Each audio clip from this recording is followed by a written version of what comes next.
Anyway, listeners, you're listening to Ammar and Jalf. Live on our weekly radio show right here on Spice FM. Each week we'll bring some views, news and one or two clues from the business world.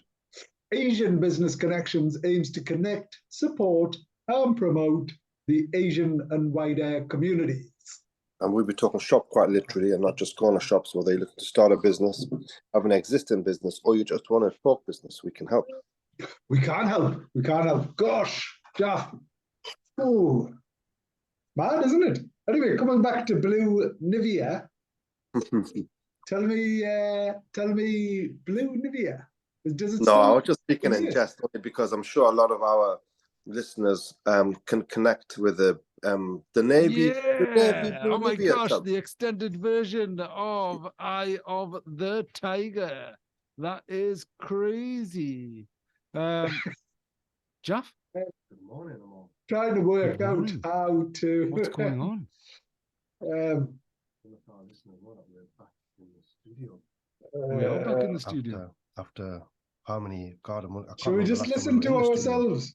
No, I don't think it's absolutely crazy. I'm trying to get this this camera to work, but don't know how or I can get it to work. So whilst we are, is it plugged in? You think? I'm assuming so. I can see it. Anyway. It's I'm too busy listening to what we were talking about a few weeks ago. I don't need to press. I'd hate for our listeners to think that. Yep. There you go. They listen to us. We're in the studio. And not in the studio. The position. Right. I probably need to. We need to take our. I don't think that they're going to be able to see the both of us in the shot because of the angles that we're sat at. You think? Yeah, it sounds as if it sounds like you. But either way, I'll let you kind of do that. No. Right. Do I'm going to have to do something dramatic here. And I don't know. Well, you don't want to. Yeah. Impact. Peculiar. I think it does look peculiar. Let me try. I can see you. This. Okay.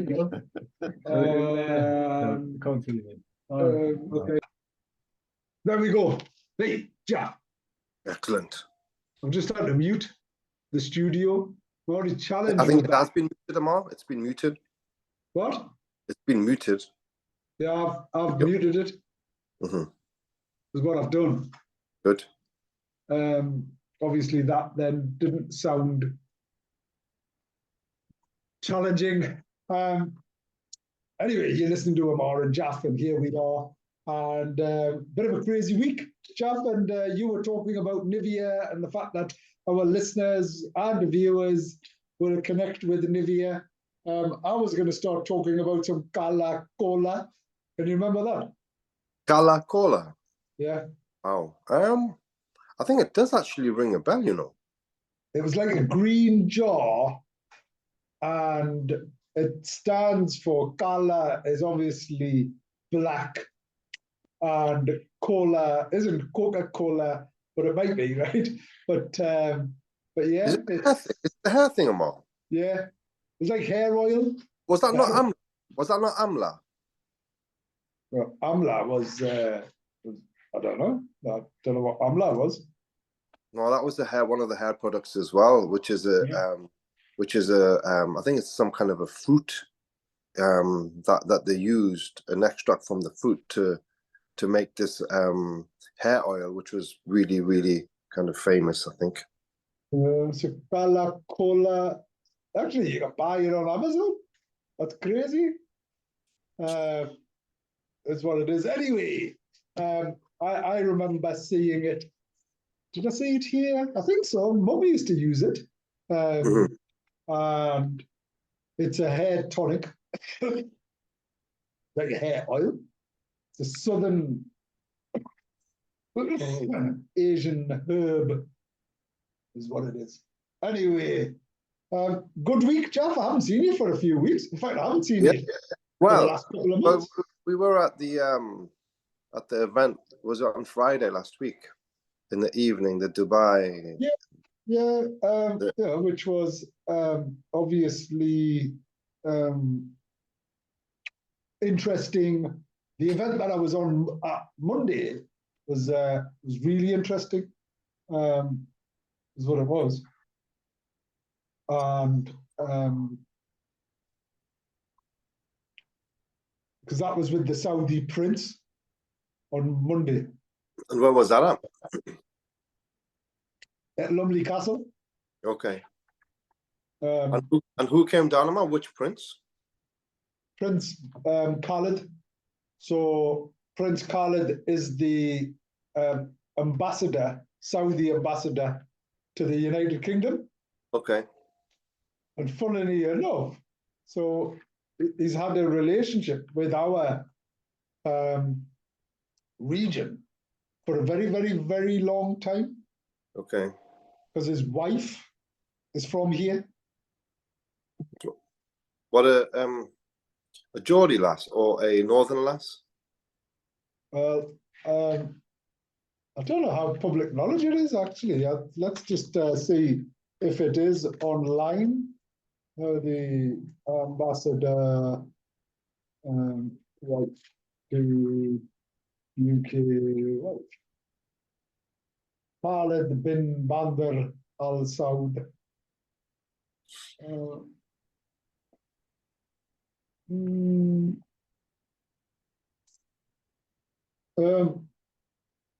So according to Wikipedia, he was born 1977, is the Saudi ambassador to the United Kingdom and a member of the House of Saud. He was born in Paris, is the son of Bandar bin Sultan and Haifa bint Faisal Al Saud. His paternal grandfather is Sultan bin Abdulaziz Al Saud. The parents of his mother are King Faisal bin Abdulaziz and Khalid bin Bandar. Attended Eton College before going to Pembroke College, where he graduated. He went to Sandhurst Military Academy, graduating as a commissioned officer. I went to the Fletcher School of Law and Diplomacy, started his career United Nations in New York, worked as an advisor. Saudi Arabia is the executive chairman of Dayim Holdings, also acting general manager of Al Hamma Company, and various other things. He became the Saudi ambassador to Germany in 2017, and in 2019 he was made the ambassador to United Kingdom.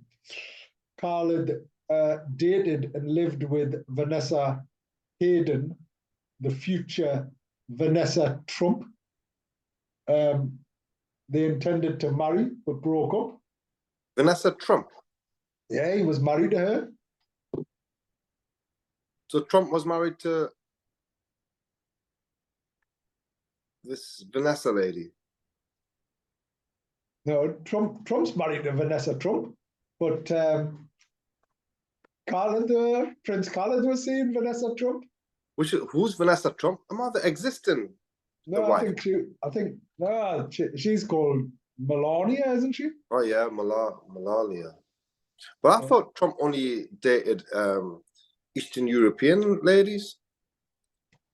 I don't know where Vanessa Hayden was.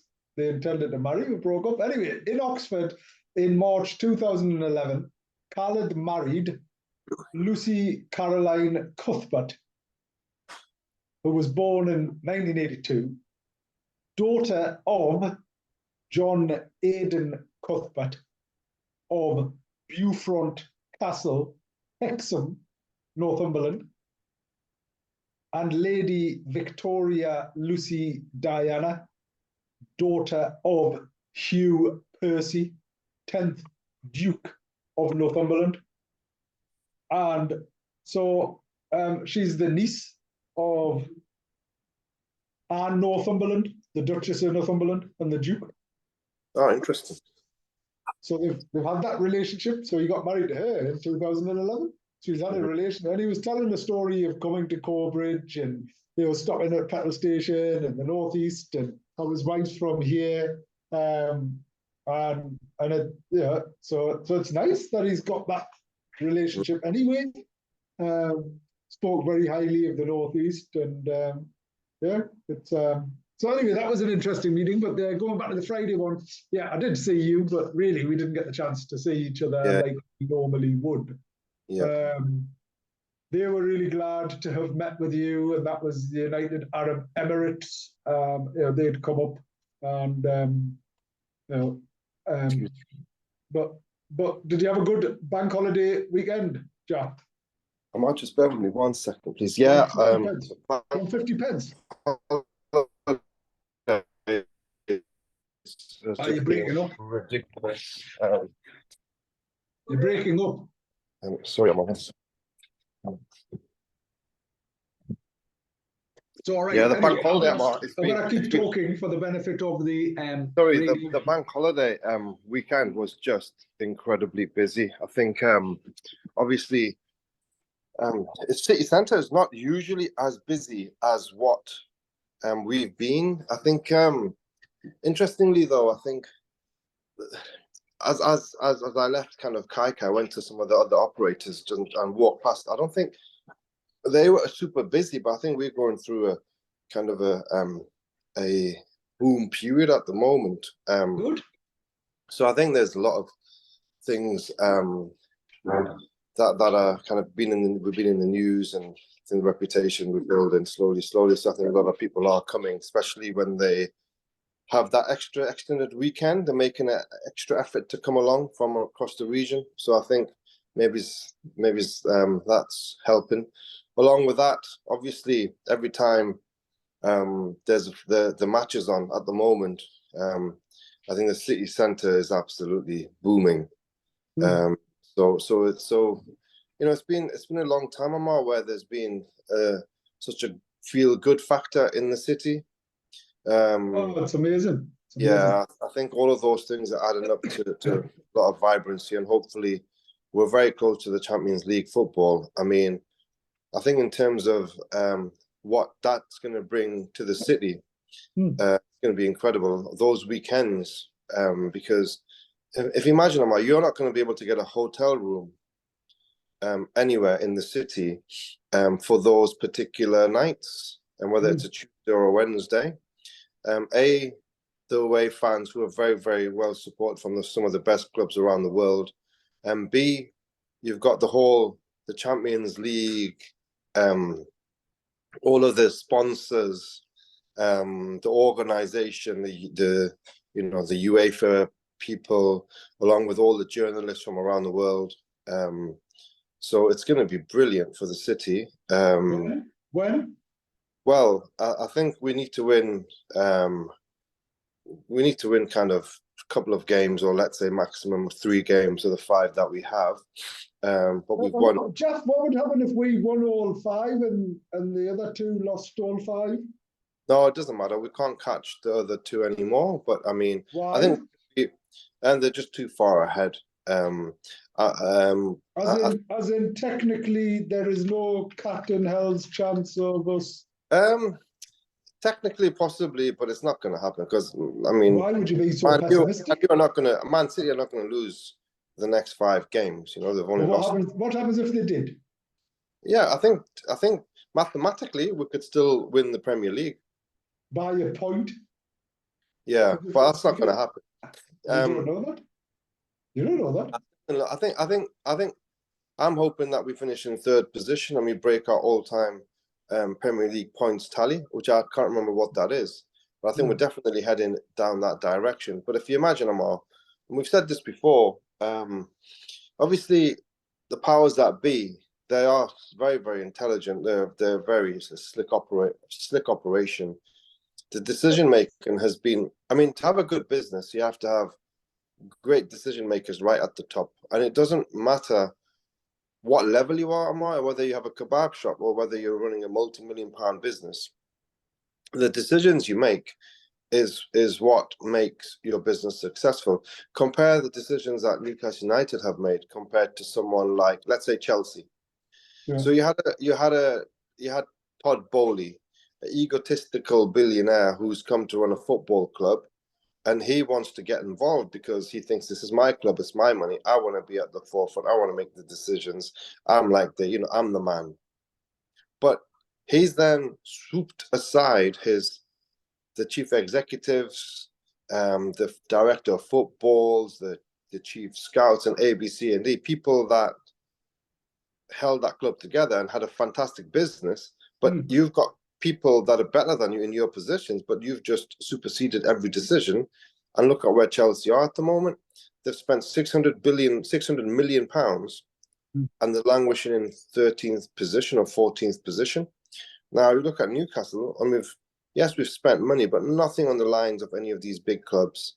But the decisions that they've made, every single decision, A, galvanizing the city, the supporters, and B, just getting some local former Newcastle United fans like Dan Burn, some other, British-based players that know the league. So they've made some brilliant decisions, and that's what's took us to the position that we're in. And moving forward, Ammar, when you come into the transfer window, which is only going to open in another 4 weeks' time. Now, if you imagine the pull of the Champions League, and the fact that the club is so well managed, so stable, I think when you compare it to Tottenham and Chelsea, I mean, anyone, a smart footballer and a smart agent is going to think that, no, I want to be at Newcastle because they're a very, very well-run, managed club. And let's go there. And I think that we are going to attract some serious talent, some of the best in the world, and it's going to hopefully propel the team to the next level. And that's going to be great for the city. I agree. I think it's amazing. And what's even more exciting is, whilst we've been quite fortunate to have our son now be a mascot twice, this Sunday he's a ball boy. Oh, amazing. So imagine there's only 3 people that get on the pitch, aren't there? Or 3 categories. There's the players, there's the officials, yeah, and there's the ball boy, ball persons, ball assistants, whatever they're called now. Because they're no longer ball boys, is what they're called. So that's quite exciting. Yeah, amazing. And given big match, how big of a game it is, and how the atmosphere, it'll just be incredible. And to actually just realised, I wonder if you can get his whatever cam. And Ammar, you're going. You got the tickets to go to the match? Yeah. We're in the place that we go to. So yeah, are you? Yeah, we've got our season tickets. Could do with another ticket though if you've got a spare one. For who? Oh, we've got a friend coming from London, architect, who we went to Qatar with. But either way, we're on the lookout for a ticket for him. But we'll see. We'll see what happens. I've got some calls to make. Have you? All right. Well, if you've got people to sort it out, then that's fine. I'm sure you've got people coming into your restaurants that you could.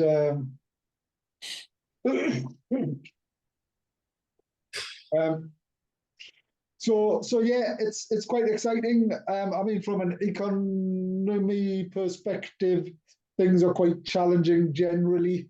There isn't any clear strategy around how to support people and individuals. As far as I can see, interest rates are going to go up again. So apparently they're going to keep going up, and then they're going to settle. The likelihood is they'll settle at around about 5% and remain at 5%. Now, if you think about it, in the grand scheme of things, 5% isn't that big of an interest rate, and you compare it internationally. But because we've become so accustomed to very small percentage rates, it makes it really, really challenging. And sorry, Ammar, what's the rate at the moment? Good question. 4-point-something%, I think. I think it's going to set a lot higher than 5% personally. I think it's going to be more like 10%. No. Settle. I'm not saying it won't go up. It'll go up. So yeah, it's 4.25% currently. It's crazy. It is crazy, and part of that is, they did introduced quantitative easing from an economy perspective, and supported the economy through that. Yeah, but they're now doing quantitative easing just means they printed more money. Yeah, but now they're doing the opposite, right? So they're doing quantitative tightening, and consequently, it wasn't just the printing of money. It was like buying of bonds and it was a case of buying bonds to push up their prices and bring down long-term interest rates. They're now selling bonds, and that has never happened before from an economy perspective. And the way they're doing it, which puts sort of trying to do it the other way around, which is reduces how much people spend overall, which puts downward pressure on prices of goods and services rather than the upward pressure. Anyway, there's all of these factors, and it's really, really painful. We were meant to have Doc Anand and Mehruban Sadiq on the show, both of whom spent the last few months sort of doing, both stood as councillors, Jalf. So Doc was standing in Gosforth, fantastic effort from his view, and from a results perspective, Jalf, he had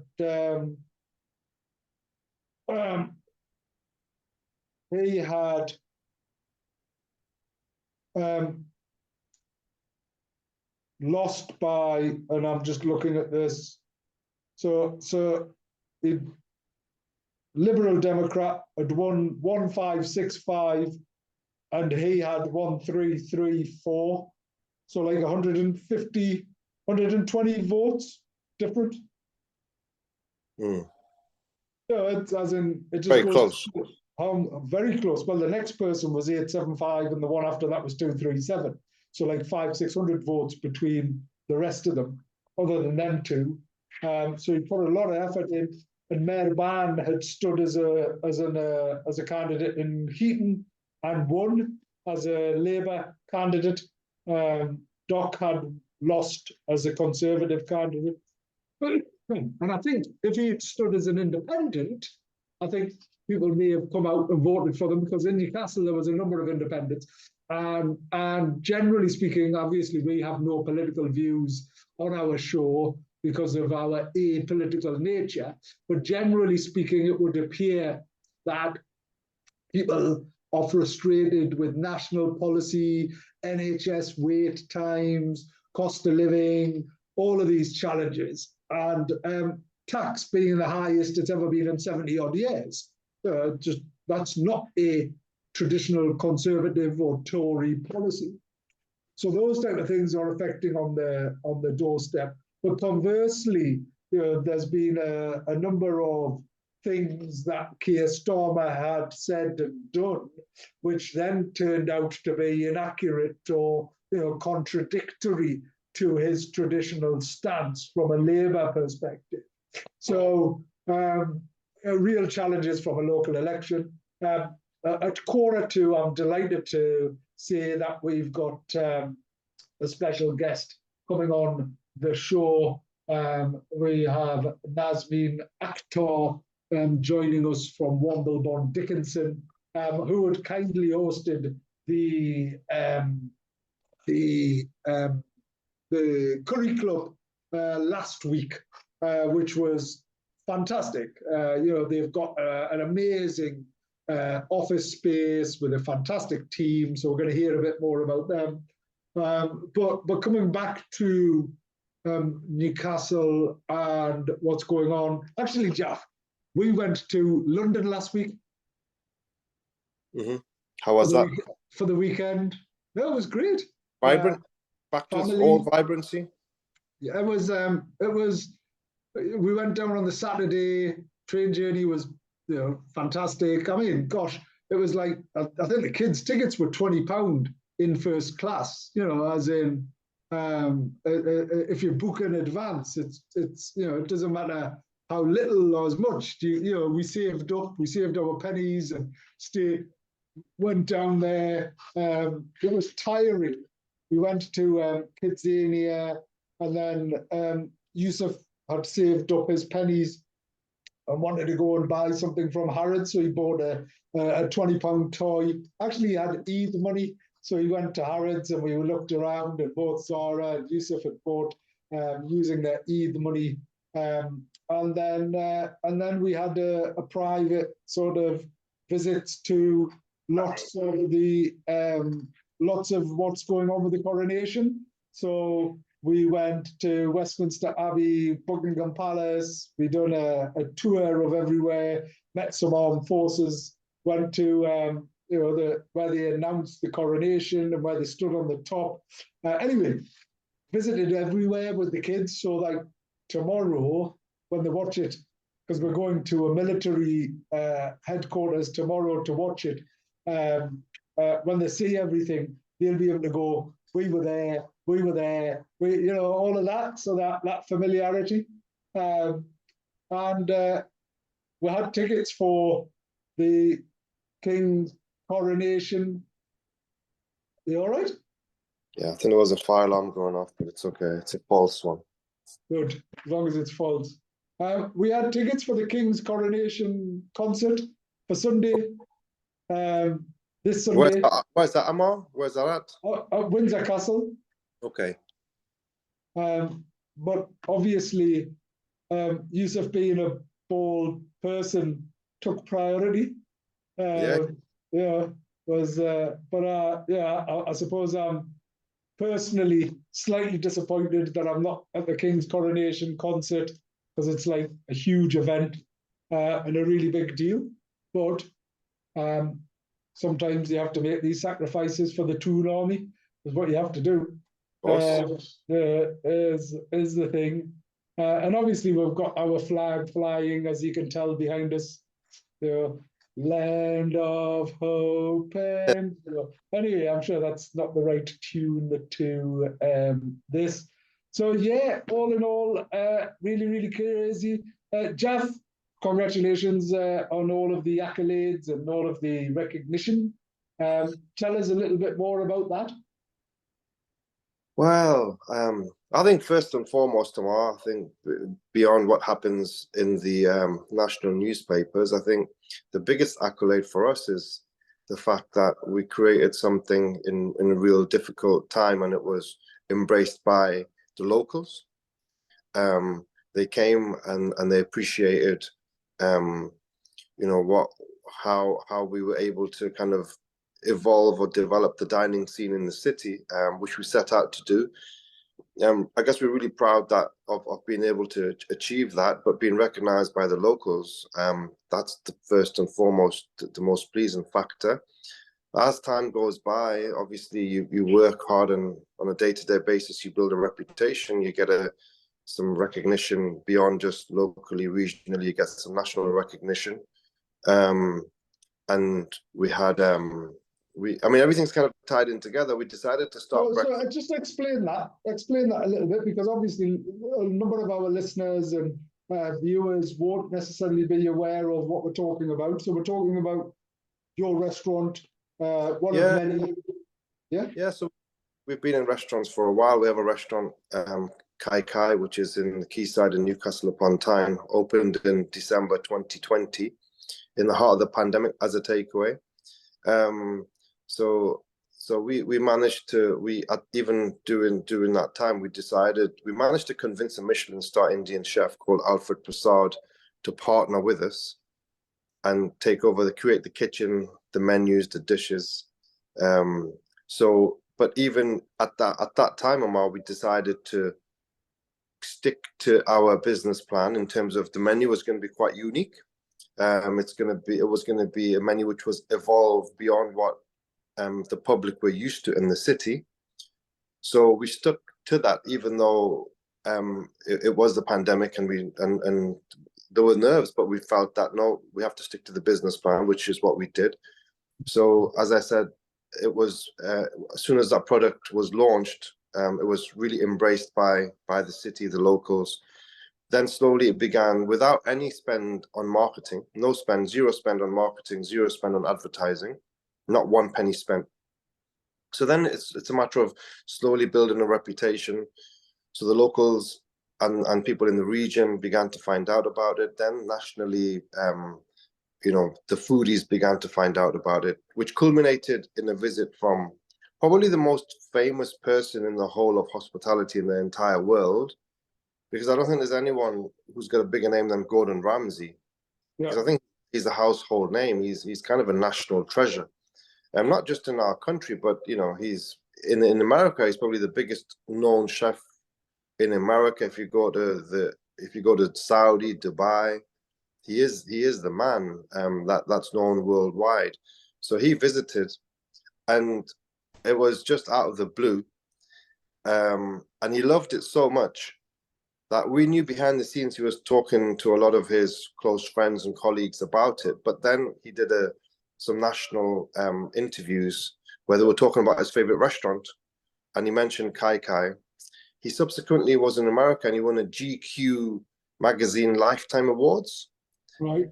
And in that award, the interviewer asked him a question that if you could go and celebrate after winning such a big award, what would you do? And Gordon Ramsay turned around and said, oh, well, if I had a helicopter, I would jump on a helicopter, bring all my family, go to Newcastle upon Tyne and dine in a restaurant called Kai Kai next to the River Tyne. Right. Which was really nice of him to make those type of comments, along with him saying that it's the best ever Indian meal he's had in his life. And it reminded him of kind of India and Bangladesh and stuff. So there was those accolades, which the kind of really, it's kind of fulfilling because it makes you feel really proud that you're on the right lines and you're being endorsed by one of the best in the game, which is really, really nice. And following that, there was a national review in The Guardian by a food critique called Grace Dent, who's on the Great British Menu. She's like a really well-known critique. You know, she does go after you if you're not good. So there was a glowing review from her, which again, Guardian itself has its set of followers, who then obviously when they've given a good review to a restaurant, I guess their followers would at some point would like to visit, and that's kind of across the nation. So when people are coming into the city or they're going past, they would probably want to, you know, if you imagine, Ammar, we became aware of a restaurant close to Manchester and we wanted to go to Manchester, you'd probably say, okay, let's divert past and take a 10-mile journey out to go and visit and dine and have that experience. So there's all of those things, which is really helping. But there has been a uplift in business, and luckily for us, Ammar, we're able to make a phone call to London, to Chef Alfred and say that, look, Chef, we need some help. So he sent a couple of his boys down this week or last week as well, and it's really kind of him. But these are like some serious, they're like the top chefs, and they've come just to stay on top of the standards and take the team through busy times and stuff, which has been really, really good of him. So yeah, it's been good. I think, but again, Ammar, it culminates in the fact that the city is vibrant at the moment. We feel as though it's really, really vibrant. Sadly, I still have some concerns about what's happening in the city centre in terms of the changes that they're making to the roads, the congestion, the low zones, and just taking away as much parking as they possibly can, which I personally feel there's just absolutely no need to do any of those things. Grey Street, for example, as our friends from Abu Dhabi, from United Arab Emirates mentioned, we came up the street. It was the most beautiful street in the city. And I know it's going through an evolution. Hopefully when it's done, it's going to be far better. But what they've done to it unnecessarily, it's just horrendous. Yeah, I must admit.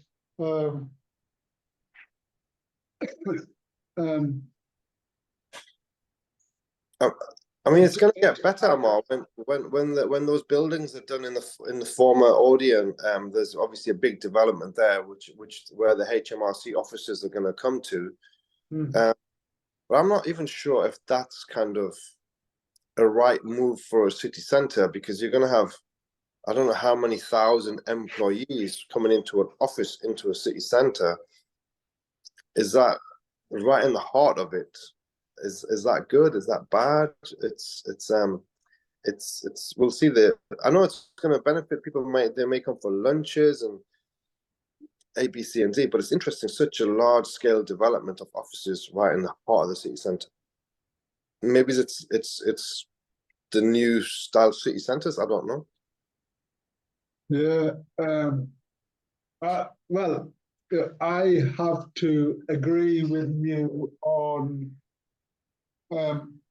some of the issues and the challenges. I mean, parking, we've said this so many times, is such a major issue and challenge in the city centre. It's prohibitive, it's preventative. People just no longer want to come to the city centre. I was talking to, and I mentioned this last week actually, but you weren't on the show last week.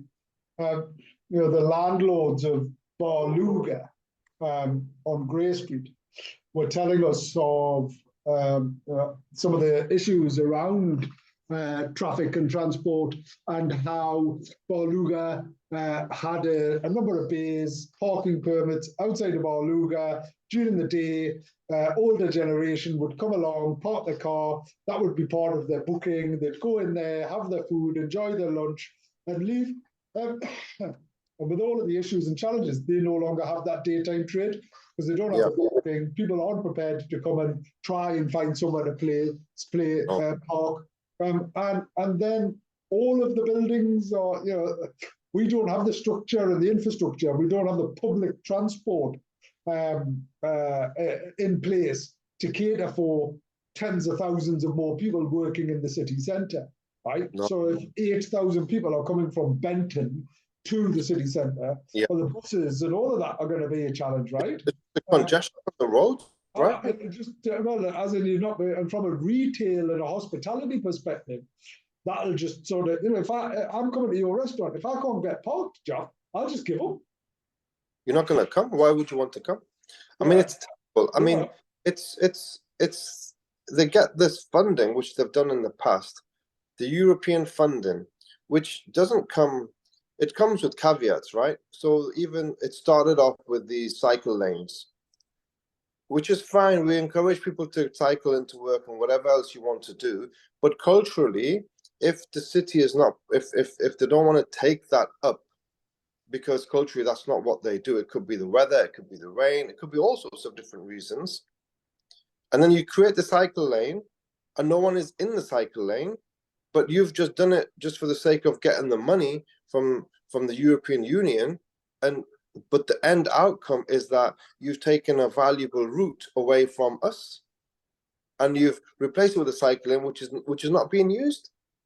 And if you imagine, Ammar, from a business perspective, that was if we have a business and we it goes back to the point I made right at the start. You make a poor decision and you're left with a really terrible outcome. There is no accountability, because I bet you that person who made that decision is still in the job in the city council making the next decision. Whereas in the real world, if you made such a poor decision with a terrible outcome, you're most likely fired, or your business is you have to close your business down.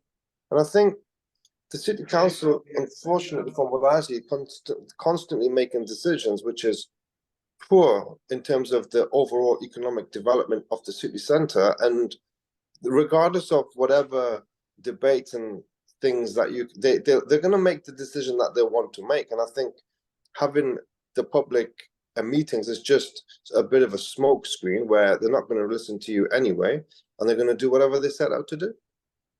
And it's frustrating because I think the local businesses, the likes of Barluga and Ollie, is like a brilliant operator. They need to have like a big say in what happens in the city centre, because they are the heart and soul of the city centre. So I agree, and let's have a look at those conversations and those challenges and see what we can do, maybe through councillors and further lobbying. Anyway, I mentioned Nazmeen Akhtar joining us, and here she is. So let's say good morning, Nazmeen. Nazmeen's connecting with us. Good morning, Nazmeen. Hi, Nazmeen. Good morning. Good morning. How are you? Great. Thank you for joining us, and appreciate you coming on to the show. Obviously, you know myself. Nazmeen, do you know Jalf? I've been looking on your social media and finding out more about Jalf, definitely, yes. I don't have any social media, Nazmeen, so you probably find that quite difficult. No, it's Asian Business Connections, and we're doing All right. very good at promoting. They're doing what they do best at promoting everybody. Yeah, I think I'm the only person that's never been on Facebook or Twitter or Insta in my life. So good luck. Yeah, I think Asian Business Connections will do a good job of that, Yeah. regardless. Yeah, we do, and and actually, naturally, we make a song and dance of Jalf and indeed as many other people as we can. So very welcome to Show Business. And Nazmeen, shall we start by saying who you are, what you do, and why do you do it? Of course. So I'm an associate at Bond Dickinson. I work in residential development, so working with national house builders and smaller developers with the construction of new homes. I'm also the co-CSR head at Bond Dickinson's Newcastle office, and I'm co-founder and co-chair of NISA Global Foundation. And I guess the various roles I do is connected to each other in the sense I do have two hats on. In the corporate field and in the charity sector, and they're all about coming together and finding the synergies between the commercial sector and charity sector and finding ways we can work together to make a difference in the world. Amazing. And why? Why do you do these things? I guess someone has to do it, and that someone isn't everyone. So really, all of us have to do something like that to make a difference. We all have a responsibility and a duty towards the communities we're in, to the world. And if we all think, well, what other reason can you need that other than being part of that community and needing to do something to make things better for everyone?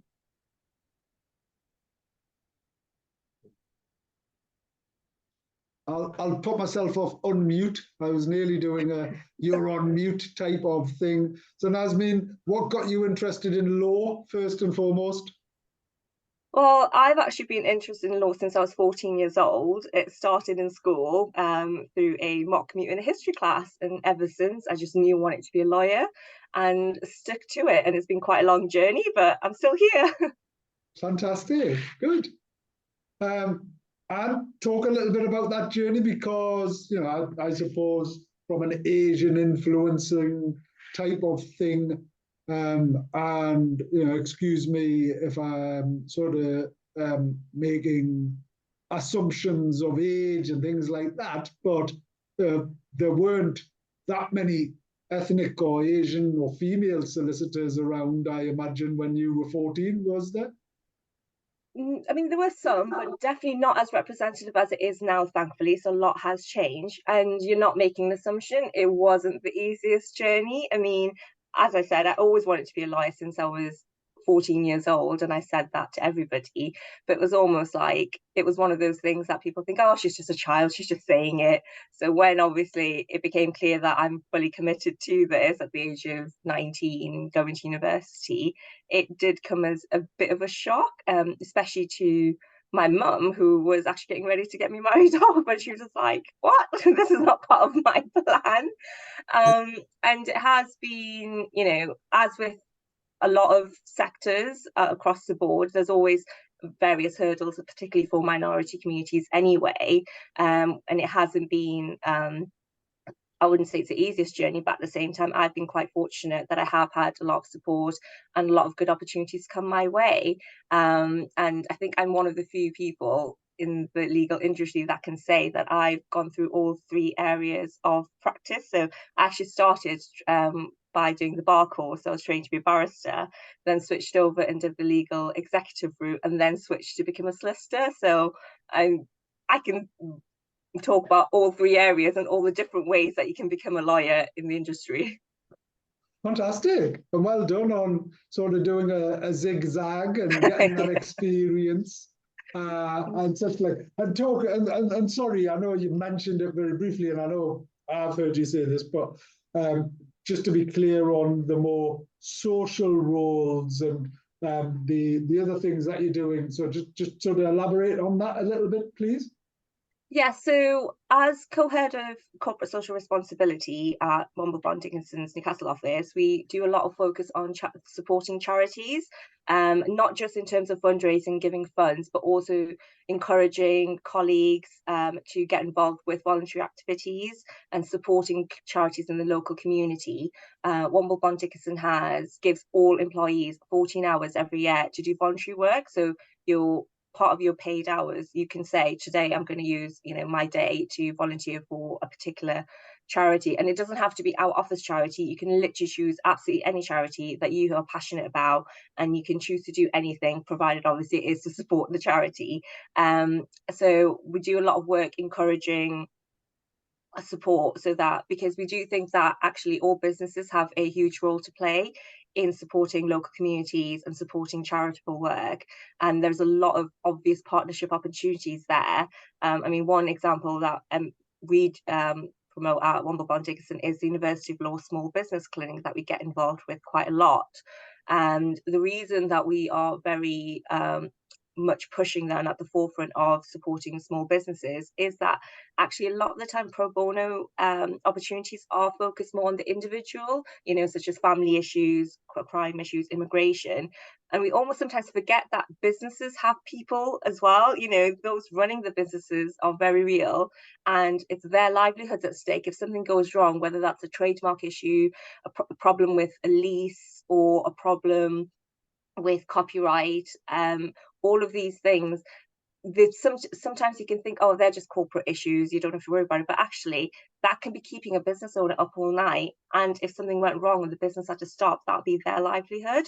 So we're very keen on supporting small businesses, and are doing have been supporting the University of Law Small Business Clinic to do more of that, and continuously looking for ways that we can support charities and small businesses like that more and more. Amazing. And then this trust that you mentioned, Nazmeen, as well.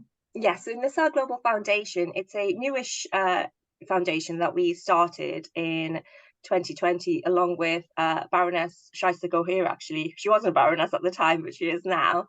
And its focus is pretty much on providing longer term solutions to support women and girls in countries such as Bangladesh, Pakistan, India, and Kenya.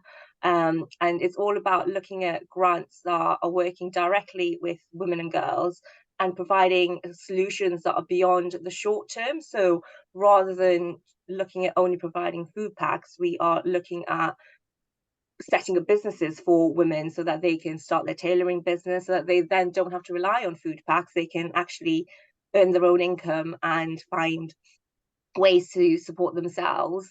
We also look at a lot more green solutions. So rather than looking at the smaller tube wells, for example, we look at the more sustainable, longer term options such as bore wells. And all our focus is pretty much on finding ways that we can make a bigger difference in the most cost efficient and most sustainable manner. Amazing. So it's giving people a fishing rod. Exactly. Is what it is. And, exactly. Great. And what drives you, Nazmeen? What does success look like? I think what drives me is the fact that I don't have a specific definition of success. For me, it's looking at each step and what impact that's making. And I always say that even the smallest step you take to making a difference will make a big impact to somebody one way or another. Even if it's one person that you've helped change things for them, that is a big step in the wide, when you look at the wider global picture. And I think that's what drives me. And as I said earlier, for me, it is the case that someone has to do it, because if you don't do this, then nothing's ever going to change. And all we're ever going to do is complain and say, oh, well, this is very sad. But there's only so much Twitter can do. You know, you can tweet and say, oh, you know, thoughts and prayers, but that's not going to get anyone to change their lives. And you've got to do something and take it that step further. And if someone has to do it, then it can be me, it can be you, it can be absolutely anyone. There's someone in everyone. Good. So action speaks louder than words. Exactly. Good, good. But I mean, coming on to, and you know, I appreciate that when you're asked what does success look like, where do you want to be, type of thing. You know, some people are quite determined, have clear goals on what that is, and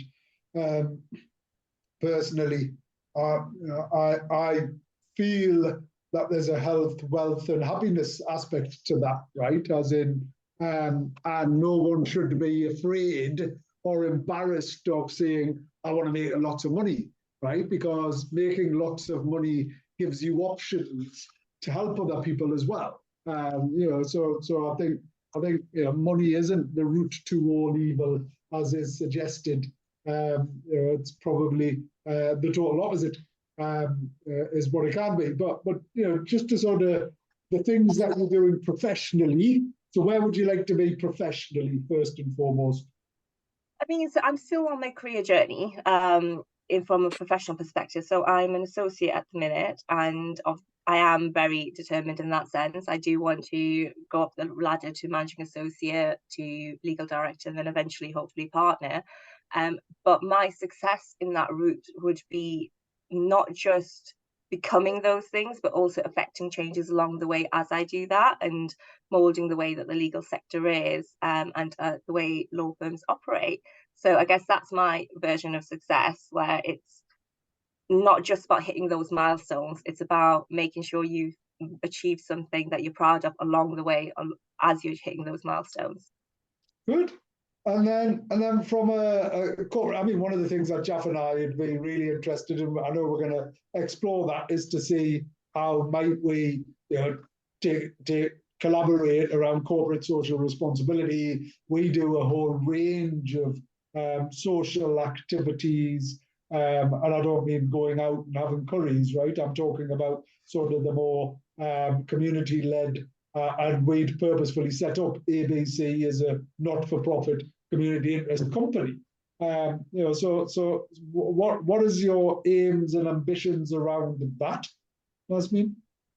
Well, so what we want to do is see a lot more collaborations with grassroots organisations, and see a lot more partnerships coming out of it. So as you say, it is about, you know, having community-led initiatives, and really I think it's about finding the right partners for those type of activities. I mean, you know, I've always said that there will be, you know, I might have one particular client who has, for example, a great idea, and someone else might have a great client who has the funding for it, but neither of them know each other. But I do, and a colleague of mine does, and it's about bringing them together. So it's the exact same process. That what I want to see is a lot more collaboration, so that we can work together to achieve positive changes, whether that's looking at green solutions, or whether that's looking at reducing poverty, or whether that's reducing discrimination and increasing social mobility. There are so many different goals and reasons that why people may want to come together and work together, and they're all very good reasons. So as long as you find the right reason and the drive, and find the right partners, I think we can do a lot of good together. Wonderful. We're coming up to the end of our show. We get an abrupt cut-off point is what we get. It's been a pleasure to have you on the show. Can I ask everyone to grimace intently at the camera so we can take a screenshot as well, please? If that's all right. In a 3, 2, 1. Thank you for that. Yasmin, we're going to catch up separately.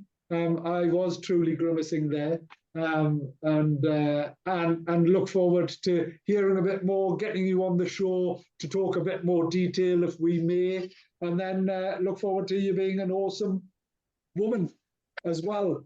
You know, so getting you signed up on that. So thank you. Thank Thank you. Thank you very much for speaking to me. Okay, take care. We'll be back next week once again with show business. Until then, it's a goodbye from me. Goodbye from me. Take care. Bye.